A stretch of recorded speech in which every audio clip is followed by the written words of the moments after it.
What's going on, everybody? Welcome to the Yak and Tackle YouTube channel.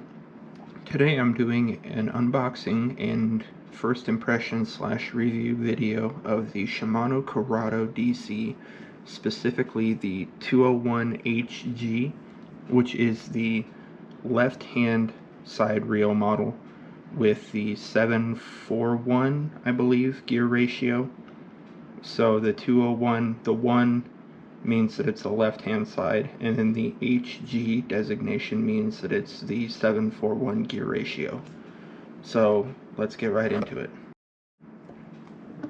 So this is what it looks like. This is your box.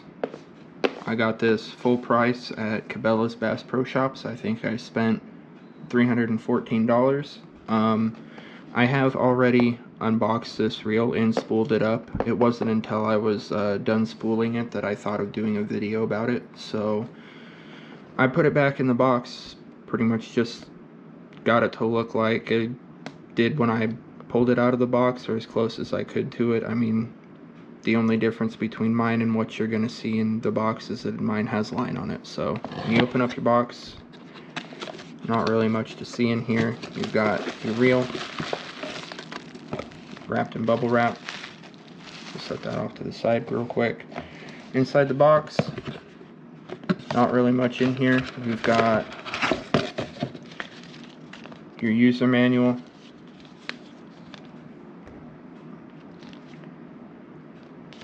with your basic information. Not really much in there. And then you've got this. This is what could be useful to most people, especially if you ever need to take your reel apart to fix anything, or even to take your side plates off and lube your reel. Every year you should do that, so this will kind of teach you how to do that. Very important. I would keep that. The user manual, not really much in here, but I just throw it in the box. I keep all the reel boxes. I don't know why, but something I've always done. I've got a few of them just sitting in my room from reels that I bought. But this is the most important part. This is what everybody wanted to see. So this is the Shimano Curado DC left-hand reel, because I'm weird, in a 7:1 gear ratio. Now, if you're unfamiliar, these reels have the Shimano DC braking system in them. If you are unfamiliar, what this is basically a microchip controlled, intelligent, internally powered microcomputer that monitors your spool speed. I'm unsure of how exactly it does so, but it monitors your spool speed and then applies braking pressure to the spool to prevent backlashing.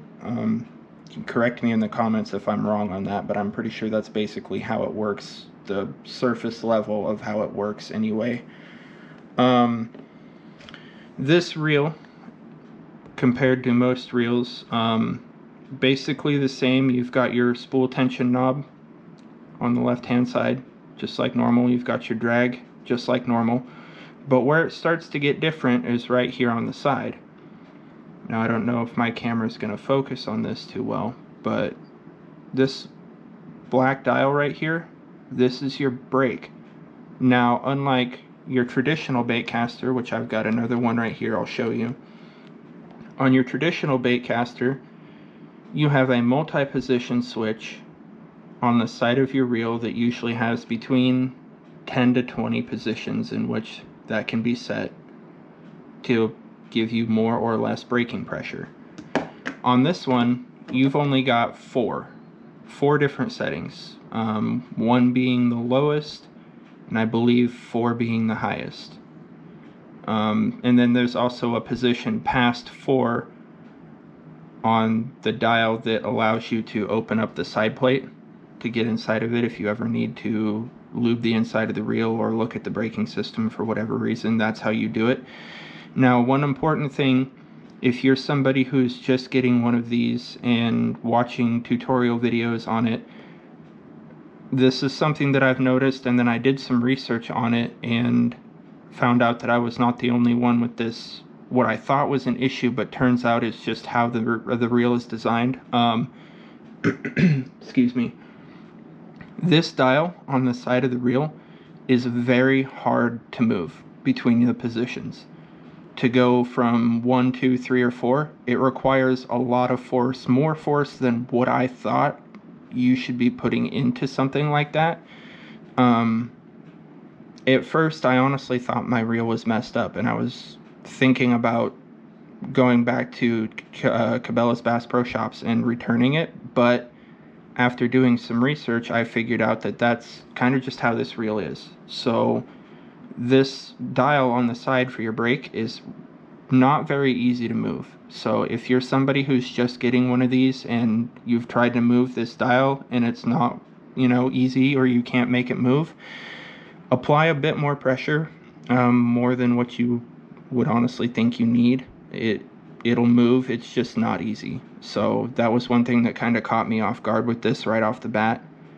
Now, with there only being 4 positions on the side of this reel for the braking system, you have a lot less control over your spool with the brake per se. It's basically just, if you're throwing lighter lures, higher brakes. If you're throwing heavier lures, you can get away with turning them down. Most of your control, your finite control, is actually going to come from your spool tension knob. So what this does, if you're new to bait casters or unfamiliar, this knob on the side here controls the tension, the sideways movement of your spool. The looser this is, the easier it is for your spool to spin. Now, most reels, you kind of get it to a point where your spool tension knob is set and you just leave it alone. But with this, I've got a feeling that you're going to be adjusting this a little bit more often than you would on a traditional bait caster. Now, again, if you're somebody who has experience with this reel and have used it for quite some time, let me know in the comments below. Is the spool tension knob something that you use frequently, or do you do most of your control through your braking system? I would like to know. So, we've got the reel unboxed. We've gone over it a little bit. I already have line on it. That was something I did, like I said, before I even started recording this video. I had taken it out of the box, I had spooled it up, and then I was like, well, I should do a video on this, kind of go through, explain it, give my first impressions of it, and we'll put it on a rod, and I think we'll go out into the backyard and do a couple of casts with it to get my first impressions on that. As far as first impressions go, the reel feels really solid.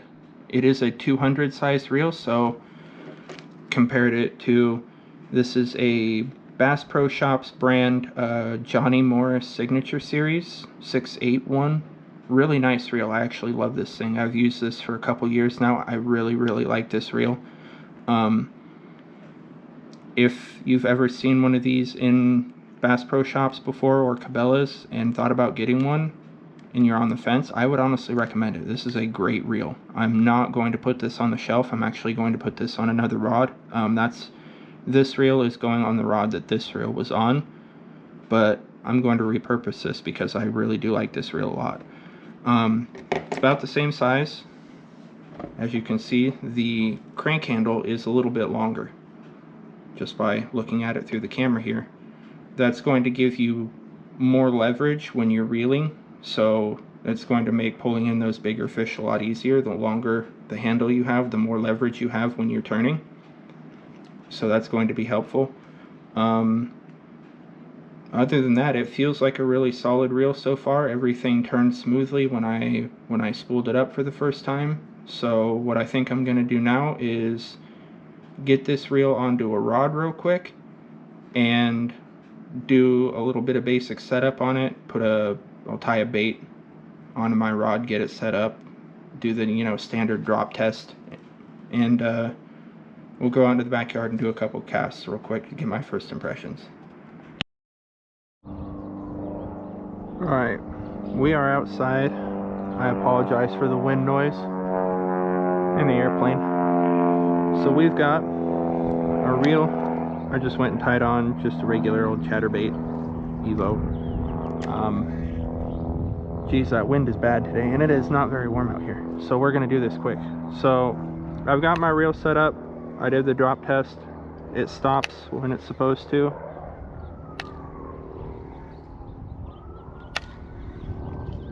I've got the braking system on 2 of 4 because this is a heavier bait. I'm not going to need the brakes as high.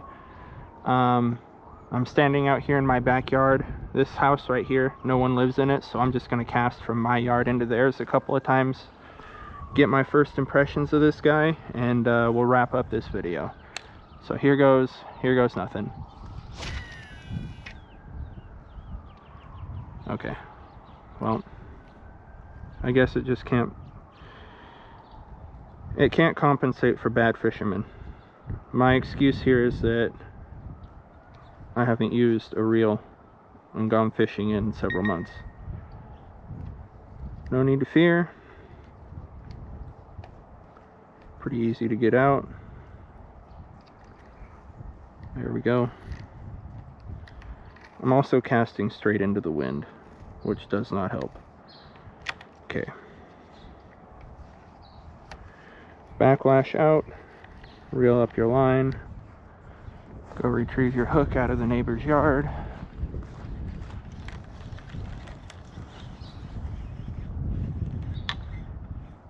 And we'll turn around and we'll try that again. This time hopefully without a gust of wind. So here's attempt number 2. Oh yeah, that's way better. And I didn't even cast it that hard. I could honestly probably sail this over that fence into the other neighbor's yard, and somebody does actually live there, so we'll do it one more time. So far this is pretty nice. I like this. I know this is a pretty controversial reel. A lot of people like them, a lot of people don't. Oh yeah, dude. I could easily send that into the other neighbor's yard. This thing is sweet, dude. This thing is sweet. As I was saying, I know this is kind of a controversial reel. A lot of people like them. A lot of people don't like them. In my opinion, you still got to know how to cast a bait caster. Like, it's not a cheat code. Like, as you can see, my very first cast was a backlash. It's not a cheat code, but it can compensate for, you know, a lot of things that could happen with a cast that could cause a backlash. Like, yeah, I just cast it into the wind. My excuse for that first backlash was that I haven't touched a bait caster or a reel at all in months. Like, this thing is sweet, dude.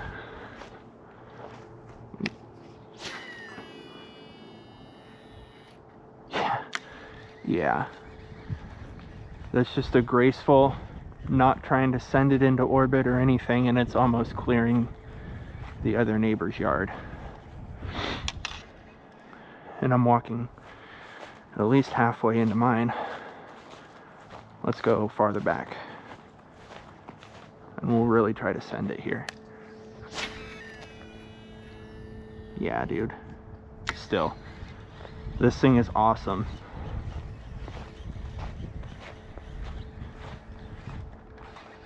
I think that's gonna do it for this video pretty much. We'll go back inside and we'll wrap it up.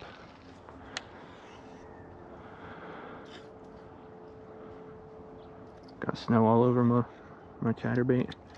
But yeah, this thing is awesome. So, my first impressions of this reel, honestly, this thing is awesome. Like I was saying out there in the yard, it's not going to compensate completely for every mistake or every bad cast or every wind gust that could come up when you cast, whatever It's not going to completely negate those unless you crank those brakes all the way up, but then you're not going to get the casting distance. Do I think it's a cheat code? No. You still have to know how to cast a bait caster. I wouldn't expect somebody who has never used a bait caster before to pick this reel up and just be able to huck it. But what I will say is that if you're somebody who has the budget to make this your first bait caster as something to learn on, I would honestly recommend it because of that DC braking system. It will compensate for a lot of beginner mistakes. I will say that for sure. If you're somebody who's just starting out and you decide to get one of these, just crank those brakes up all the way and just cast your heart out. It's probably going to fix most of your beginner mistakes until you start to get comfortable. Then just dial that dial back a little bit, and you're going to start to notice your casting distance increase significantly. And yeah, all in all, I feel like this is a very solid reel. I've never used any Shimano reel before at all, actually. You saw my reel earlier in the video. This guy right here, it's a little close to the camera. That's a Bass Pro Shops brand, you know, basically a Lew's. I'm pretty sure they are a rebadged Lew's reel, if I'm not mistaken. And then my other two bait casters are a Daiwa. I've got a Alexa and a Tatula. So I've never used a Shimano reel before. Build quality seems to be really good. Everything seemed tight. Everything worked as it should. Everything was smooth, no weird noises, nothing like that. That DC braking system, you know, its signature sound. I'm sure if you've ever seen one in person before, heard one before, you know what they sound like. It's funny. I honestly think it's funny. I've got a stupid sense of humor, but every time I hear that stupid braking system, it just makes me laugh. So I guess even if I'm out there not catching fish, I can just cast to hear the stupid noise. But yeah, all in all, it feels like a really solid reel. As you saw in my casting video out there, the casting clips out there, there's still snow on the ground. It's still really cold outside and very windy, so it's probably still going to be at least a few weeks yet before I get to actually put this thing to the test out on the water, and even then, the chances of the fish being, you know, active and wanting to feed are probably pretty low. So we've still got a while. I just wanted to unbox this reel, set it up, do a quick video on it, and play around with it. I guess I've got cabin fever. That's really no other way to put it. I've got cabin fever. I want to get out. I want to go fishing. I'm sure a lot of people are probably in that same boat, pun intended. Yeah, I just want to go fishing, man. It's February. It's, you know, one day it's warm, the next day it's cold. The weather's starting to warm up, but it doesn't want to warm up at the same time. We're still having the low temperatures at night below freezing, so it's slowly coming. But I'm going to wrap this video up. That was my first impressions and a slight review on the Shimano Curado DC. If you guys like this video, make sure to leave a like. If you have any suggestions on other videos I should do, whether it's bait casting or spinning gear, any suggestions on other videos that you would like, drop them in the comments below. If you enjoyed the video, please maybe consider subscribing. That would be really cool.